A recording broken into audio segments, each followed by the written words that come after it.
قال: هل يجوز للمرأة أن تعطي ابن زوجها من زكاة الذهب لأنه محتاج؟ نعم يجوز، فهي لا يلزمها النفقة عليه ابن زوجها إن لم يكن مكفيا، فإن كان مكفيا بأبيه زوجها فلا يجوز لها أن تعطيه من الزكاة، فإن الزكاة حق للمحاويج الأصناف الثمانية ومنهم الفقراء والمساكين، فلا تعطي ابن زوجها إذا كان غنيا أو إذا كان مكفيا بغيره، فإن لم يكن لا ولا ذاك فلا بأس أن تعطيه الزكاة لأنها لا تلزمها النفقة عليه. حتى زوجها نفسه لها أن تعطيه فضلا عن ولده. ويقال دين زوجها ما هو ابن. أي نعم ما هو ابن.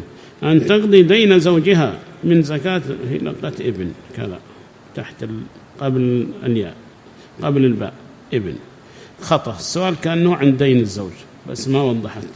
لا بأس كما سمعته أن تقضي دين الزوج من الزكاة، وأن تعطي الزوج الزكاة إن كان فقيرا ما فيه مانع، سواء كان الزوج ابن الزوج إلى آخر ذلك، فلا بأس بقضاء ديونهم وإعطائهم من الزكاة. حتى الأب والأم فلا بأس أن يعطوا من الزكاة لقضاء الديون، وإن كان تلزم النفقة على الابن فلا بأس أن يقضي ديونه من الزكاة وتلزمه النفقة. وأما إعطائهم الزكاة من غير قضاء ديون حرام ولا يجوز. إعطائهم الزكاة الأبوين وهو قادر على النفقة عليهم فلا يجوز، لأنه تلزمه النفقة، وكل من تلزمك النفقة لا تحل زكاتك له. لكن أمر الدين هذا خارج، لأنه لا يلزمه قضاء دينهم، فلا بأس أن يعطيهم من الزكاة لقضاء ديونهم.